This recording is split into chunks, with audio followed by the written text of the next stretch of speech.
ओम नमः शिवाय। शिवजी सदा सहाय। ओम नमः शिवाय। गुरुजी सदा सहाय। शैव दर्शन के अनुसार शिव तत्व, जगत प्रपंच और जीव तत्व के विषय में विशद विवेचन तथा शिव से जीव और जगत की अभिन्नता का प्रतिपादन। तदंतर उत्तम श्रेष्ठ पद्धति का वर्णन करके सृष्टि, स्थिति और संहार सबको शक्तिमान शिव की लीला बतलाते हुए वामदेव जी के पूछने पर सकंद ने कहा, मुने, कर्मस्थ तत्व से लेकर जो विस्तृत शास्त्रवाद है, अर्थात कर्म सत्ता के प्रतिपादक कर्म फलवाद से आरंभ करके शास्त्रों में जो विविध विषयों का विशद विवेचन है, वह ज्ञान प्रदान करने वाला है। अतः ज्ञानवान पुरुष को विवेक पूर्वक इसका श्रवण करना चाहिए। तुमने जिन शिष्यों को उपदेश दिया है, उनमें से कौन तुम्हारे समान है? वे अधम शिष्य आज भी अन्यायनीय शास्त्रों में भटक रहे हैं, अनीश्वरवादी दर्शनों के चक्कर में पड़कर मोहित हो रहे हैं। 6 मुनियों ने उन्हें शाप दे रखा है, क्योंकि पहले वे शिव की निंदा किया करते थे, अतः उनकी बातें नहीं सुननी चाहिए, क्योंकि वे अन्यथावादी हैं। यहाँ 5 अवयवों से युक्त अनुमान के प्रयोग के लिए भी अवकाश है ही। उत्तम व्रत का पालन करने वाले वामदेव जैसे घूम का दर्शन होने से लोग अनुमान द्वारा पर्वत पर अग्नि की सत्ता का प्रतिपादन करते हैं, उसी प्रकार इस प्रत्यक्ष प्रपंच के दर्शन रूप हेतु का अवलंबन करके परमेश्वर परमात्मा को जाना जा सकता है। इसमें संशय नहीं है। ये विश्व स्त्री पुरुष है, ऐसा प्रत्यक्ष ही देखा जाता है। 6 कोश रूप जो शरीर है, उसमें आदि के 3 माता के अंश से उत्पन्न हुए हैं और अंतिम 3 पिता के अंश से। यह श्रुति का कथन है।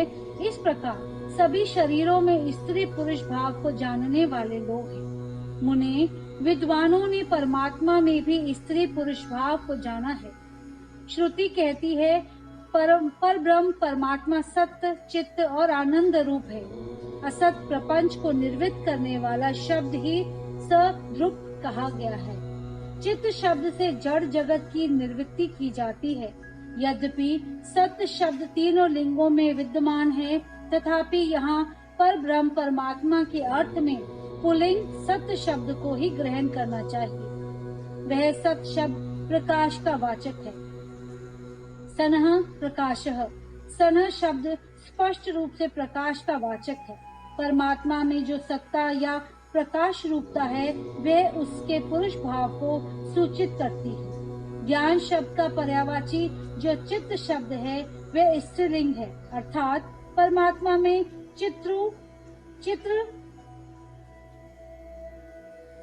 चित्रूपता उसके स्त्री भाव को सूचित करती है।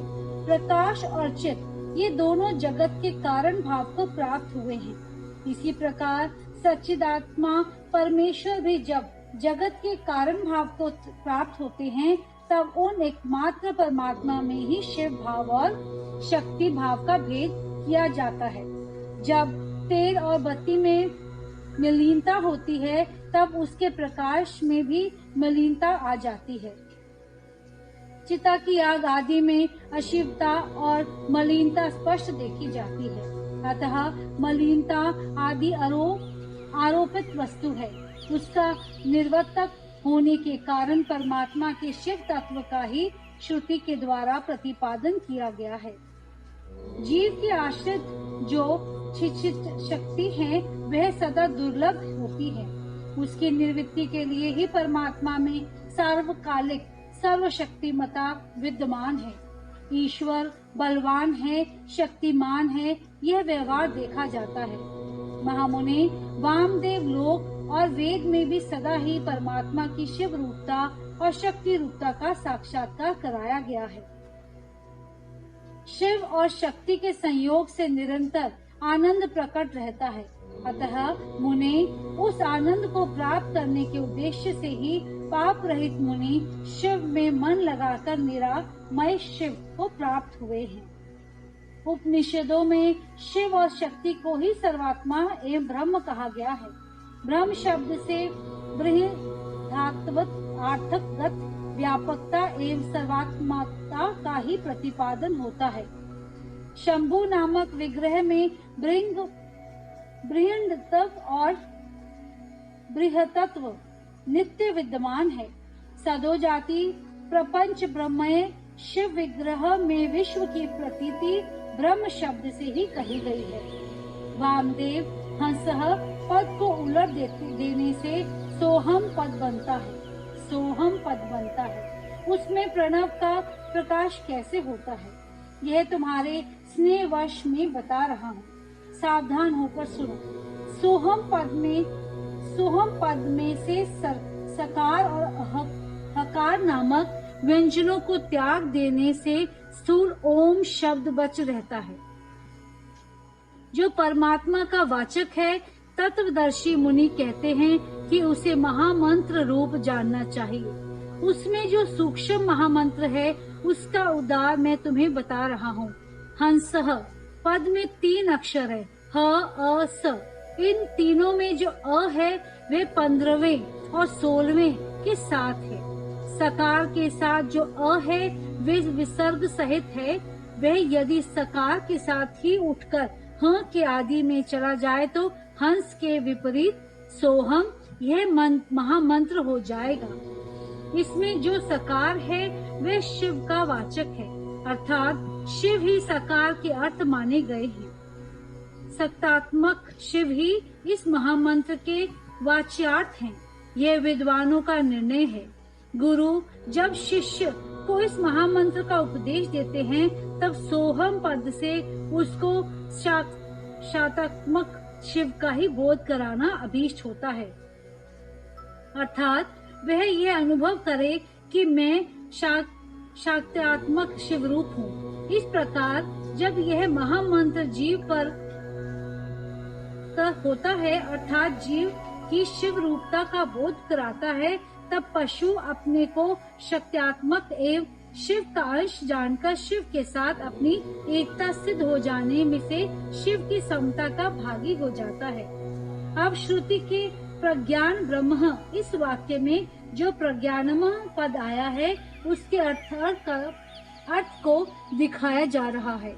प्रज्ञान शब्द चैतन्य का पर्याय है, इसमें संयश नहीं है। मुने शिव सूत्र में यह कहा गया है कि चैतन्य आत्मा अर्थात आत्मा चैतन्य रूप है। चैतन्य शब्द से यह सूचित होता है कि जिसके विश्व का संपूर्ण ज्ञान तथा स्वतंत्रता पूर्वक जगत के निर्माण की क्रिया स्वभावतः विद्यमान है, उसी को आत्मा या परमात्मा कहा गया है। इस प्रकार मैंने यहाँ शिव सूत्रों की व्याख्या ही की है। ज्ञान बंधना यह दूसरा शिव सूत्र है। इसमें पशु वर्ग का लक्षण बताया गया है।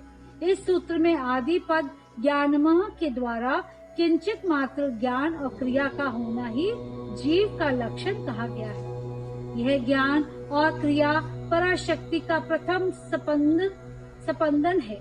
कृष्ण यजुर्वेद की श्वेताशतर शाखा का अध्ययन करने वाले विद्वानों ने स्वाभाविक की ज्ञान बल क्रिया चह इस श्रुति के द्वारा इसी पराशक्ति का प्रसन्नता पूर्वक स्तवन किया है।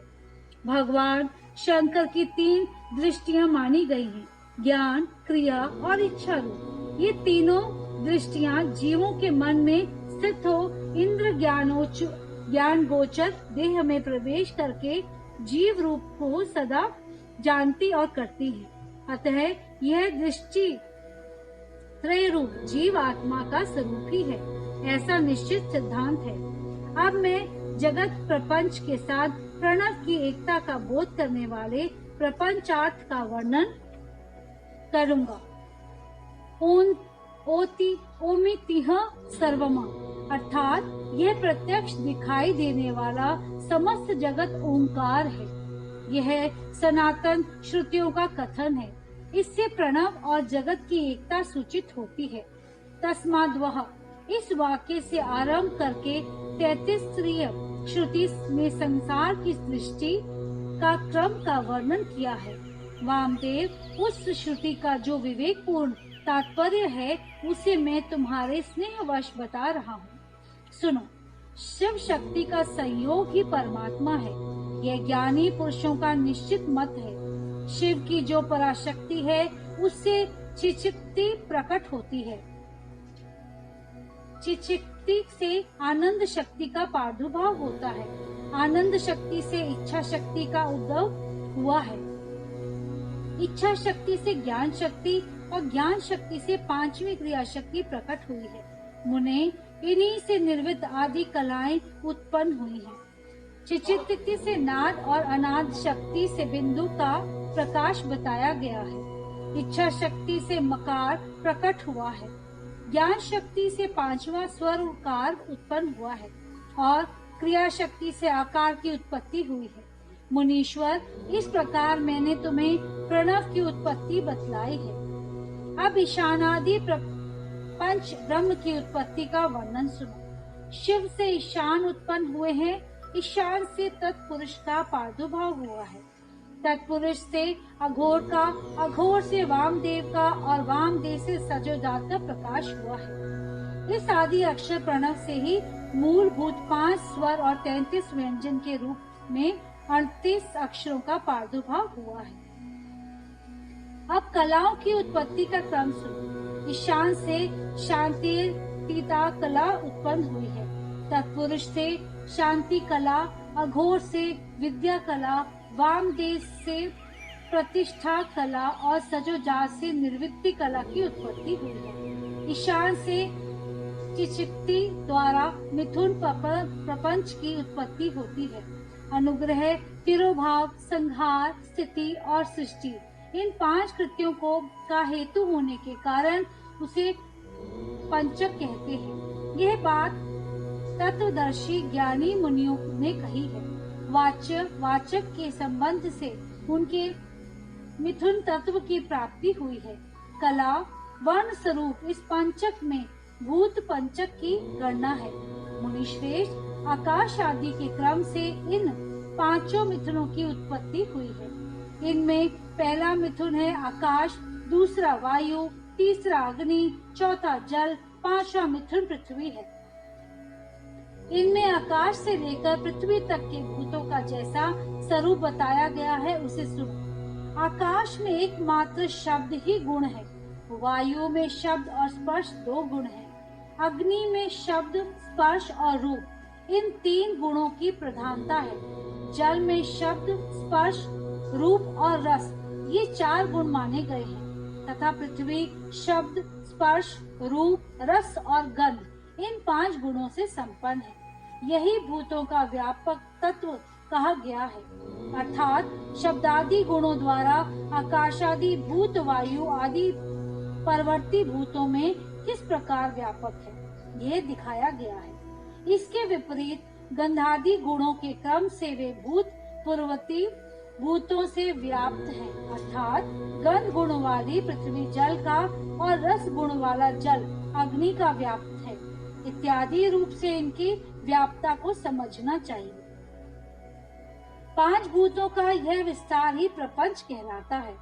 सर्व समिष्ट का जो आत्मा है उसी का नाम विराट है और पृथ्वी तत्व से लेकर क्रमश शिव तत्व तक जो तत्वों का समुदाय है वही ब्रह्मांड है। वे क्रमश तत्व समूह में लीन होता हुआ अंतोगत्वा सबके जीवन भूत चैतन्यमय परमेश्वर में ही लय को प्राप्त होता है और सृष्टि काल में फिर शक्ति द्वारा शिव से निकलकर स्थूल प्रपंच के रूप में प्रलय काल पर्यंत सुखपूर्वक स्थित रहता है। अपनी इच्छा से संसार की सृष्टि के लिए उद्यत हुए महेश्वर का जो प्रथम परिस्पंद है उसे शिव तत्व कहते हैं। यही इच्छा शक्ति तत्व है, क्योंकि संपूर्ण कृत्यों में इसी का अनुवर्तन होता है। मुनीश्वर, ज्ञान और क्रिया इन दो शक्तियों में जब ज्ञान का आधिक्य हो तब उसे सदाशिव तत्व समझना चाहिए। जब क्रिया शक्ति का उद्रेक हो तब उसे महेश्वर तत्व जानना चाहिए तथा जब ज्ञान और क्रिया दोनों शक्तियां समान हो तब वहाँ शुद्ध विद्यात्मक तत्व समझना चाहिए। समस्त भाव पदार्थ परमेश्वर के अंगभूत ही हैं, तथापि उनमें जो भेद बुद्धि होती है उसका नाम माया तत्व है। जब शिव अपने परम ऐश्वर्यशाली रूप को माया से निगृहित करके संपूर्ण पदार्थों को ग्रहण करने लगता है तब उसका नाम पुरुष होता है। इस श्रुति ने उसके इसी स्वरूप का प्रतिपादन किया है अथवा इसी तत्व का प्रतिपादन करने के लिए उक्त श्रुति का प्रादुर्भाव हुआ है। यही पुरुष माया से मोहित होकर संसारी पशु कहलाता है। शिव तत्व के ज्ञान से शून्य होने के कारण उसकी बुद्धि नाना कर्मों में आसक्त हो मूर्खता को प्राप्त हो जाती है। वह जगत को शिव से अभिन्न नहीं जानता तथा अपने को ही शिव से भिन्न ही समझता है। प्रभु, यदि शिव से अपनी तथा जगत की अभिन्नता का बोध हो जाए तो इस पशु को मोह का बंधन न प्राप्त हो। जैसे इंद्रजाल विद्या के ज्ञाता को अपनी रची हुई अद्भुत वस्तुओं के विषय में मोह या भ्रम नहीं होता, उसी प्रकार ज्ञान योगियों को भी नहीं होता। गुरु के उपदेश द्वारा अपने ऐश्वर्य का बोध प्राप्त हो जाने पर वह चिदानंद धन शिव रूप ही हो जाता है। शिव की 5 शक्तियां हैं: सर्वकृत्य स्वरूपा, सर्वत्र तत्व स्वरूपा, पूर्ण तत्व रूपा, नित्य तत्व रूपा और व्यापकल्प रूपा। जीव की 5 कलाएं हैं: कला, विद्या, राग, काल और नियति। इन्हें कला पंचक कहते हैं। जो यहाँ 5 तत्वों के रूप में प्रकट होती हैं, उसका नाम कला है। जो कुछ कृतत्व में हेतु बनती है और कुछ तत्व का साधन होती है, उस कला का नाम विद्या है। जो विषयों में आकर्षित पैदा करने वाली है, उस कला का नाम राग है। जो भाव पदार्थों और प्रकाशों का भासना तमक रूप से क्रमश अवच्छेदक होकर संपूर्ण भूतों का आदि कहलाता है, वही काल है। यह मेरा कर्तव्य है और यह नहीं है। इस प्रकार नियंत्रण करने वाली जो विभु की शक्ति है, उसका नाम नियति है। उसके आक्षेप से जीवन का पतन होता है। ये 5 ही जीव के स्वरूप को आच्छादित करने वाला आवरण है, इसलिए पंचक शुक कहे गए हैं। इनके निवारण के लिए अंतर्गत साधन की आवश्यकता है। अध्याय 15 और 16 संपूर्ण।